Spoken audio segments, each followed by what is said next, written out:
It seems the Shiites have not had enough, or maybe they have had enough, as their members of the movement here in Nigeria have once again protested the incarceration of their leader, Sheikh Zakzaky, and this time not in Abuja, but in Lagos. And also, the Independent National Electoral Commission, INEC, has stated that the commission has learned several lessons from the conduct of the 2019 general elections. So this and more on Plus Politics. I am Maryann Okon.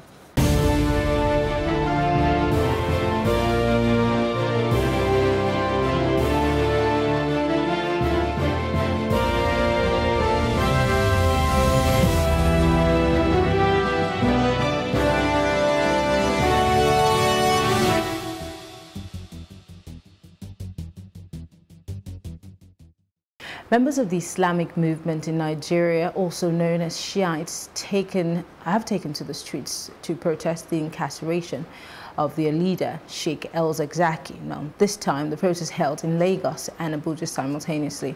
In Maryland area of Lagos, the Shiite members were seen in hundreds with banners displaying photos of Zakzaky and calling for his release. Now, speaking on the situation, the House of Representatives has charged the federal government to urgently engage with the situation so that an amicable resolution can be reached. Now, the Nigerian Senate, however, are beefing up security at the National Assembly while asking that the perpetrators of yesterday's protest be arrested. Well, joining me in the studio is Mr. Martin Lumba. He's a political analyst, and of course we're going to be analyzing this issue together. It's good to have you join us, Mr. Lumba. A pleasure to be here. I'm sure everybody who's a Nigerian, if you didn't watch the protest on the news, you must have seen a video forwarded to you on social media or something. But we all were aware of the mayhem that was unleashed on the National Assembly yesterday. Let's start by asking why it has taken so long for this man to be released. And the other question would be, what exactly is his crime? For me, it will appear that that man, you know, is seen as a danger to the government. He's been held now, I don't want to believe, because of any offense per se, because his matter has gone to the judiciary, and not one court, I want to believe two, have said that the man should be released. So it will appear that they are holding him for something entirely different from what, you know, the layman will see as a crime. But I'm wondering, whatever thing it is, it has to be one way or the other dealt with by the judiciary. And if the judiciary, in all its wisdom, has found nothing, should this man, again, constitutionally, he's allowed to be released after 24 hours, and we're talking 2 years later. It's longer than 2 years, as a matter of fact. And it is rather unfortunate that in this democratic dispensation, we are seeing curtailment of rights across different sectors of the Nigerian society. You know, before you know it, even when you release a song, they say it is banned.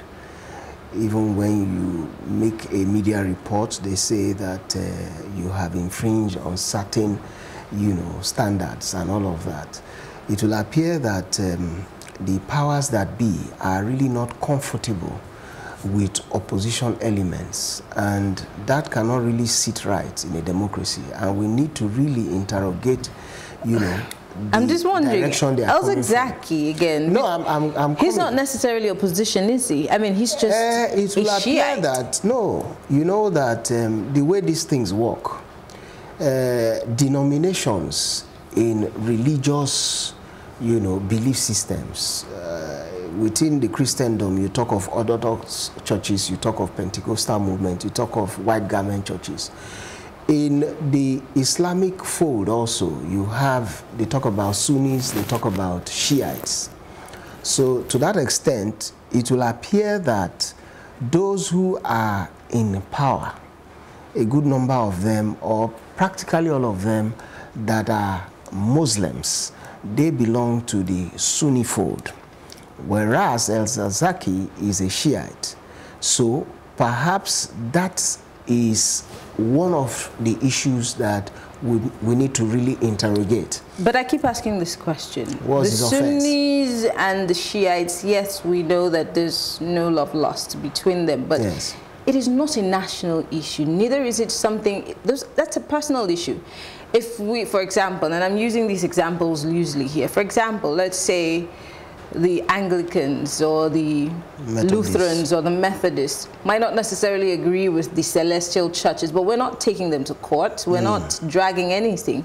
You do whatever you do in your own space. There's a freedom of worship in this country. Yes, everybody should. So my question is, are we not making personal religious issues become a state issue? That is not the central issue, apparently. It will appear that there are other issues, which is why I said perhaps he's labeled as an opposition person. But again, don't forget that there was a clash between his people who were in a procession and the Chief of Army Staff's convoy at the time. And there was a gunfire. And at the end of the day, the official records say that about 300 and something people died, even though the Shiites are saying they lost over 1,000 people. So in that kind of a situation, I tell you, the fear of releasing that man is that he can say he's going to ask for his pound of flesh, because I've seen footages where his members have said it is only a matter of time. So the reason for keeping him now perhaps is no longer that he is a Shiite, but that he is now going to be a source of instability. You like a terrorist? Are you talking about terrorism? Well, you know, these things, they build over time.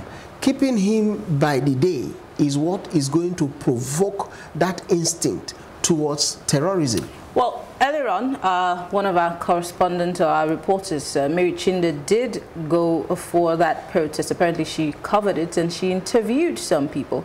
We'd like to take a look at that clip, and when we come back, we'll analyze it a bit more. See the IG one-on-one, I will tell him that he is not behaving as if he's educated. How dare he? We collected a gun from a policeman, one gun, when we can afford to buy 21 billion naira worth of weapon. What kind of idiot did he take us for? And if we have not bought weapons, it's because we have the weapon of reason, we have the weapon of logic, we have the weapon of truth, which is the greatest weapon working for us. All right, your name and designation. My name is Muftau Zakzaky. I'm the Southwest Coordinator, IMN. All right. So that's him reacting to the IGP's statements, and statements over time made, you know, alleging that, and it's also tying to something that you're insinuating, that maybe they're thinking they might become maybe they might have terroristic tendencies, or they might cause some form of insecurity or instability. But they're saying that they expected better from our security personnel, that they should have been smarter, that they do not have weapons, but they have the weapon of wisdom, and, you know. I think that what the gentleman just said is that ordinarily they can also, you know, access weapons. That is my understanding of what he said. They could actually reach out for weapons. They could actually source weapons. But they choose not to. But they choose not to. That is precisely what he was trying to say.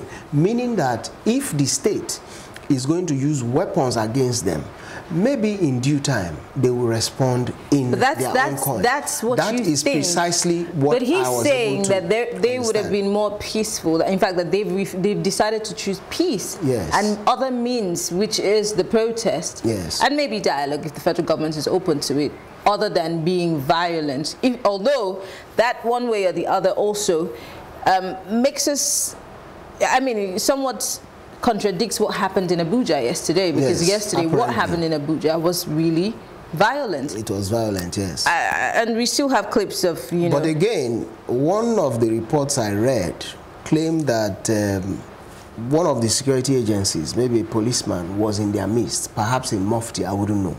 And maybe the gunshots that came from their midst wasn't really from any of their members. I read that report, yes. So that was what they said. And you know, in this kind of atmosphere, anything is possible. And we have seen all manner of, you know, somersaults in this whole issue of Zakzaky is sick, Zakzaky is with the DSS, Zakzaky is in some custody. I think that the government has not been very open-minded about this matter. And that is precisely the problem with this APC government. It's not just Zakzaky, there's Zakzaky. And of course, there are in the case of Zakzaky, yes, government funds were being siphoned. So they claim. You know, let me tell you something as an aside. If Zakzaky is allowed to speak, you know, everything for a balance in a democracy, we must hear from both sides. I've said it in this studio before, that this APC government, it is what they label you as that the public sees.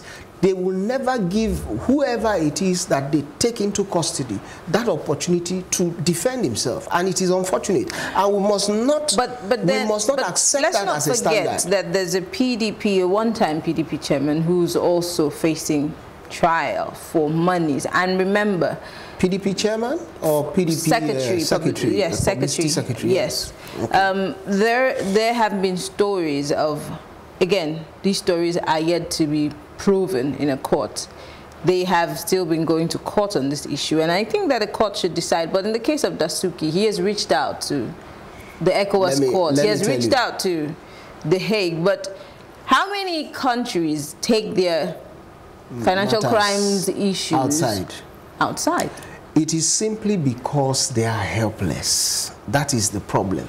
You know, if you have an independent police force, for instance, or if you have state police, some of the rivalries to get standards will help us to secure our democracy better. By that I mean, I know that in some crimes, you know, outside of our shores, if the commander-in-chief gives an instruction, for instance, and it does not sit well with good conscience, they'll say, I'm afraid, Your Excellency, I cannot carry out this order. And the National Assemblies will look into such order and say, yes, indeed, this officer was in order. Do you understand what I'm saying? We need to get to that level where people, even with the Independent Electoral Commission, when we talk about stuff like that, there has to be a precedent of sorts, and there's not been any precedent in Nigeria. I mean, something as simple as you don't agree with the, let's say, the position of a certain president or a party and the ideologies, but yet you take an appointment. We have had just maybe one person say no to a Buhari administration appointment. We've had such a thing. Yeah, that's one. That's what I'm saying. That's just one person, and that's because that person didn't necessarily live in this country. I remember Let me tell you how we should look at this thing. Frankly, we must understand that the government is a very small portion of the country. Do you understand? The polity actually has more power. The problem with the Nigerian populace is that there is no solidarity. If the people take a stand on anything, there is no government. Let me tell you, even under the military, I need you to know that a kangaroo court said this election will not hold. But that professor was bold enough to say, no way, these elections will hold. In fact, he was not invited to the, if I remember correctly, Armed Forces Ruling Council then. But he stormed that meeting. And they gave him orders. And he said, Mr. President, these elections must hold. And he gave his reasons. And he, you know, he damned anything. And today, we are saying that June 12 is a public holiday because of the daring spirit of one individual. And of course, his team. I appreciate when we make reference to, you know, one or two persons who have stood their ground then. Yes. But let's also realize that things have really changed. Mind you, it was a military government. Just hold on. Yes. Well, some people tell you that the people who are leading us used to be in the military. Yes. So we've had a President, Olusegun Obasanjo, who was a military leader at the time, and now the president. So it doesn't really matter, does it? But the thing is, it's about the mindsets of the people. Solidarity is lacking. Exactly. In today's world, there's a lot more poverty and, you know, unemployment, and people are very they're just worried about how to feed and get by. And so you see, as simple as calling a protest, you hardly see people come out for it. That is because the people are really weak. So it's a mindset, isn't it? It's beyond mindset. The mindset of the people then and the mindset of the people now. And one would think that because of all the awareness we have and social media and, but I tell you something, all of that. Back to this Zakzaky matter and the IMN, Islamic movement, I foresee that if they don't address this issue very quickly, this IMN, they are likely to generate the kind of heat that the government itself will be looking for where to hide. You know why I say so? There was a statement. No, let me explain this thing. You see, you find a situation where if they cannot get to Mr. President, they've chased him to the National Mosque. Now, they've chased him to the gates of the Aso Rock Villa. Now, they've gone to the National Assembly. Now, they've come to Lagos. I tell you what, even like the police used to do those days, they look for a father, they can't get him, they go after the mother in the house. They can't get her, they take one of the children. At the rate this thing is beginning to prime, I assure you, these IMNL guys, if they decide to take this matter, this government will regret the day that they put that man in custody. My question is, although some people, some reports yesterday and today tried to compare them to Boko Haram, that this is how it started. But I don't want to see it that way. I want to see a group of people who feel that their rights have been trampled upon. But why is there so much silence coming from the federal government, especially the presidency, who speaks more often about insecurity and stuff? Listen, it is a pattern. I don't give a damn body language, so to say, or even disposition of the presidency. It smacks of go to hell. Do you think that he might also be working based on intel from the DSS? What intel is he going to work on? What intel? Or maybe they have some information that the man has been seeking custody. There might be classified information that they cannot feed to the public. Hence the reason why I can assure you that from all that we have heard, from all that we have seen, from all that we have assessed, and from what the judiciary has also pronounced, that man should be allowed to go back to his family. The federal government has no business keeping that man in custody a day longer.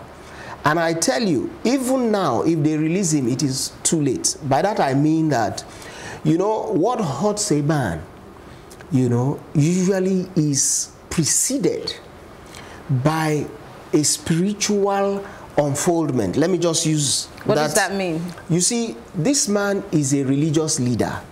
This man has a group of people who worship him more or less. And now you have incarcerated this man this long. And they have seen that the judiciary has actually exonerated this man. So far, the government has not been able to bring this man to say that this is what we are charging you with or charging you for. To that extent, anytime this man comes out, the people are going to say, yes, now you are with us, but we are going to get our pound of flesh. That is the problem. Why would you, the pound of flesh is that your man has been released. Of course, maybe go to court. Released at what cost? Maybe take the federal government to court, but why would you be a mistake? You see, let me tell you. Because I think that their orientation is not the kind of orientation that we have. But you just listen to the man who said that they have chosen to be non-violent. Yes. So why are you insinuating that they might be violent in the future? But something happened yesterday, and there was violence. And in any case, some analysts would say that they were provoked, and I'm not holding brief. Can I tell you something? If somebody says, I would have called you an idiot, but because of my home training, I wouldn't do that. That's precisely what the guy said. Meaning that he has it in his heart that if this thing goes an inch further, if it's going to mean economic sabotage, if it's going to mean subversion, they will do it. That is precisely what I understood from that statement. Let's move on. So going forward, how do we avert whatever it is that you're... The National Assembly has taken a position. You're thinking it would be an impending danger. The National Assembly has taken a position, which is get this guy out, negotiate with his team, and let's end this debacle. Because the next thing you know, the same National Assembly that some joker went and carried mace, By the time violence, you know, gets into that chamber, nobody knows what the outcome will be. So if the National Assembly has taken a position, I think that the federal government has to respond positively for that matter. The judiciary, yes, have made pronouncements, but I keep asking, the judiciary is also a bit silent on this issue, being that they were the first to say he hasn't committed any serious crime, let the man go. But after that, it seems like, you know, they put a cap on it and they tightened it. Nobody said anything. That is because they know how will I put it, they know the capacity of the IMN. There are people died, not a dozen, not 2 dozens. We're talking of, by their own figures, over 1,000. That is huge. And you cannot tell me that you're going to bury that matter under the carpet. I am saying that the federal government is afraid of releasing that man and what the consequences will be. That is my understanding. I'm sorry, I may be wrong. The people are asking for the man to be released, and you're here saying that if they release the man, they're scared. No, that's not what I'm saying. I'm saying that it will appear that the federal government is too preoccupied with what they have done to the IMN that they cannot risk releasing him without addressing the issue of those people that died. The proper thing would have been sit this man down, maybe open a truth and reconciliation whatever, and then invite the Chief of Army Staff, invite all the stakeholders so that we can address that issue. If compensation is to be made, they should make the compensation. Somebody was here yesterday saying the same thing. Why? I mean, this isn't rocket science. Why hasn't this been done already? Why let it drag on for so long? Because if we're going to reconcile, we should have done that long time ago. Yeah, and that is why it's going to cost us more.